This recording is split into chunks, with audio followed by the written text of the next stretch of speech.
Today, I'm going to show off my favourite watches I've reviewed in 2025. Let's get into it!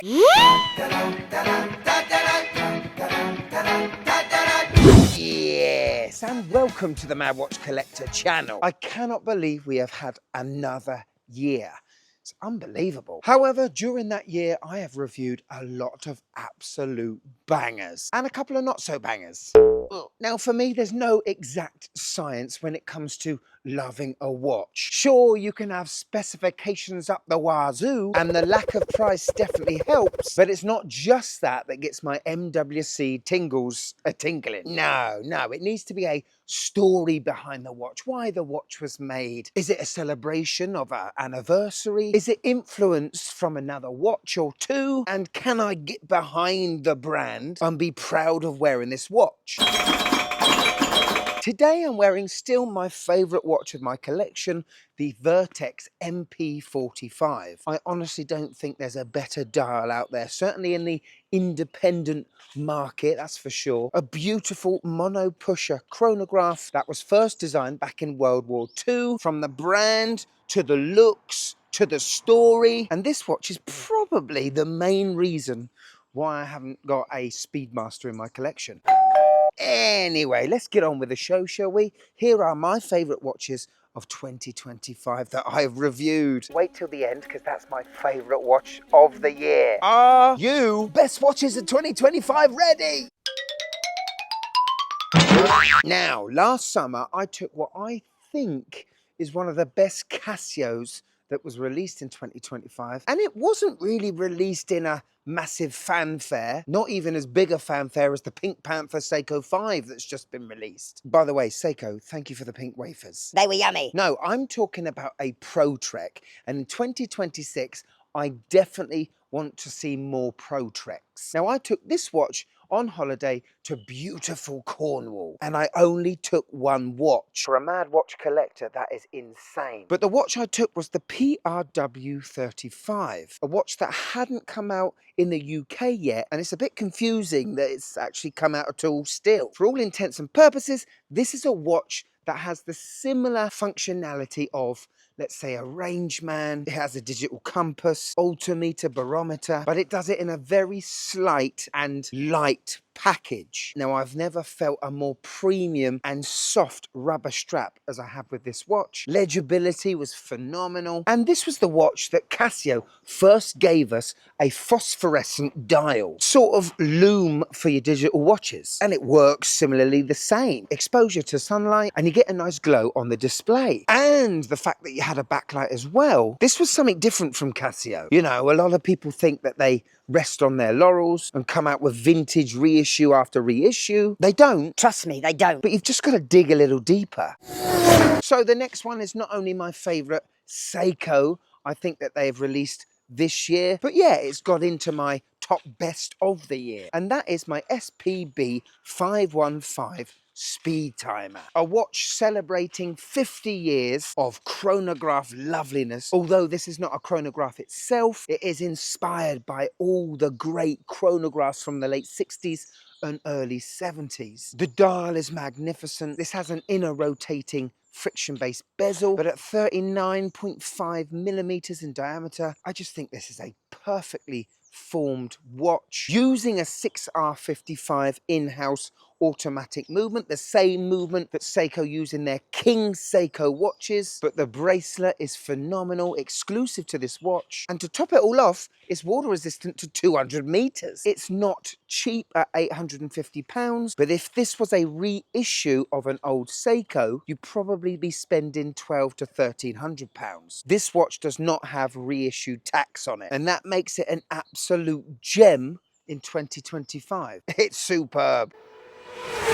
Now, 2025 marks a huge year, not only for Seiko, but also for Casio. Both brands have released a watch that has sort of flipped their business model upside down. This was the year we had our first Casio mechanical automatic watch. Still sounds funny me saying it. Now, the irony is Casio used a Seiko NH35 to power it. So sort of entering the affordable mechanical watch game, maybe stepping on Seiko's toes, but buying a hell of a lot of NH35s to do it. Now, this watch was surprisingly great. The finishing was great, the bracelet's great, and for around £300, I think it was, just under that. I think it was a great deal. And to be at level 1 of Casio's venture into mechanical watches, well, it was a must for me. Going back to Seiko, well, recently they brought back a bit of a legend from the early 80s, and that is the roticals. With these digital watches, you could control the modes by twisting the bezel. Quite a complex little module, because when the bezel was twisted, those buttons on the side of the case did something different. Now, I love the fact they kept the same size as the original roticals, at about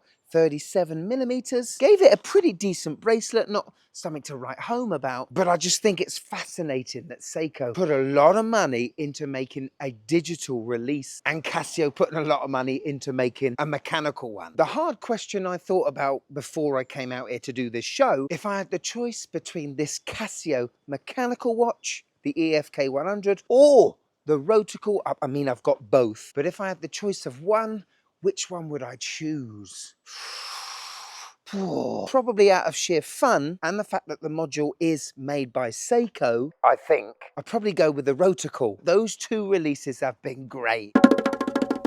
Now, if you've been following the channel for long enough, you will know I'm a bit of a CWC fan. Yes, the Cabot Watch Company, created to just supply timepieces for the British military. Now, after a phenomenal, successful release of a limited edition titanium Royal Navy diver, I think it was with Grey NATO, this year they released the TI 300, a watch inspired by all the great Royal Navy divers from 1980 and now forged in this titanium package. It's not too ridiculously light like a Pelagos 39. It has some heft to it. The dial is magnificent. The case is phenomenal. It's powered by a quartz Swiss Ronda. Very reliable. Gives you a lot of confidence. When you combined the brand history, the case shape that so many servicemen relied on, I just absolutely love the release. And I think it's my most worn CWC of 2025. Now, even though these are not limited editions, CWC order batches of their watches. So you've got to get on their website and see when the next batch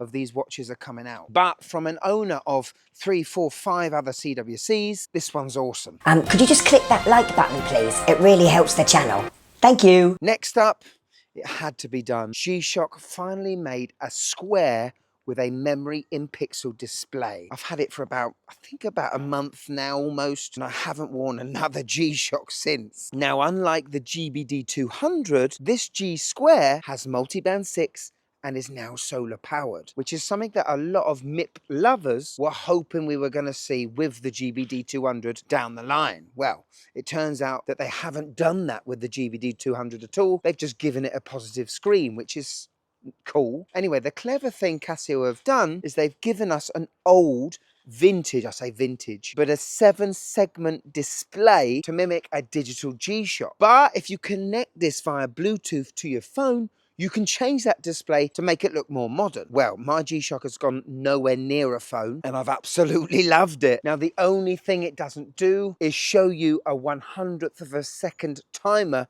when you're on the stopwatch. However, when you stop the stopwatch, you will find a 100th of a second recording. Anyway, a fantastic release. It's around £159, I think. I think they are sold out as well, but they're not a limited release, and a new batch will be out, I would imagine, before Christmas. If you haven't already, get in the MIP club. Take 2. Let's see a little more originality, shall we?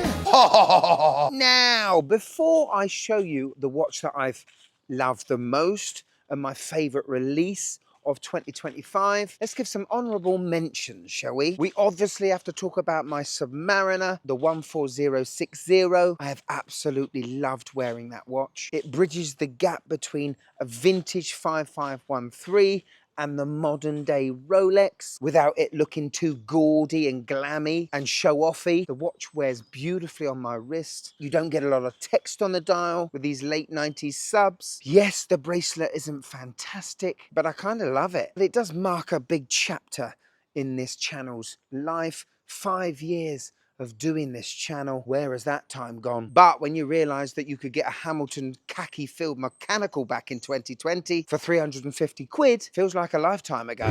Now, I've got to give a big shout out to a vintage Seiko I bought in the summer. It was just looking at me. I had to buy it. We're talking about the 7A28 7040, an absolutely phenomenal quartz chronograph watch. That module inside was the first quartz chronograph to ever come on the market. The watch I have is from 1983, but it looks like it was bought yesterday. It does have a little reminiscent look to a Speedmaster. In actual fact, back in the day, cheeky Seiko did put Speedmaster on a couple of their clasps of this watch. That was later stopped for obvious reasons. Lawsuit time. Anyway, obviously it's not a new release, but it's new to me and I absolutely love it.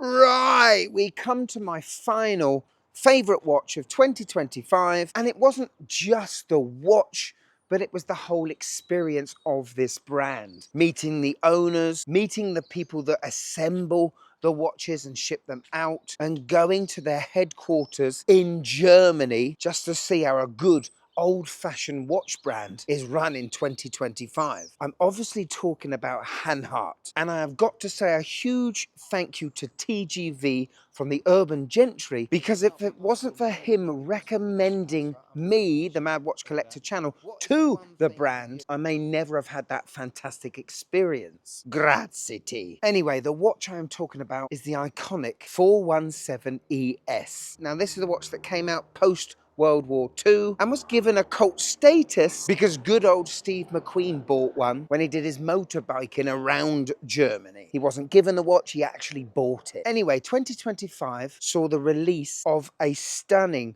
39mm, true to the original, but this was the first time the reissue ever had a flyback chronograph movement and a little red pusher. Yes, Hanhart are known for their little red accents. Anyway, I got to see this watch be assembled. I got to see the care in testing these watches before they were shipped out to us customers. Not only have I been given a great feeling from the quality of these watches, but I was blown away with the hospitality and the professionalism of the whole brand in general. Hanhart have been around since the 1800s, made a big name for themselves in the 1920s, where they made very accurate, affordable stopwatches. But for me, 2025, it feels like it embodies this watch. Not only a sense of achievement for me, but a sense of achievement for the brand. And who would have thought in 2025 the old little wrister would be rocking a watch with a bunt strap? Certainly is crazy times we're living in.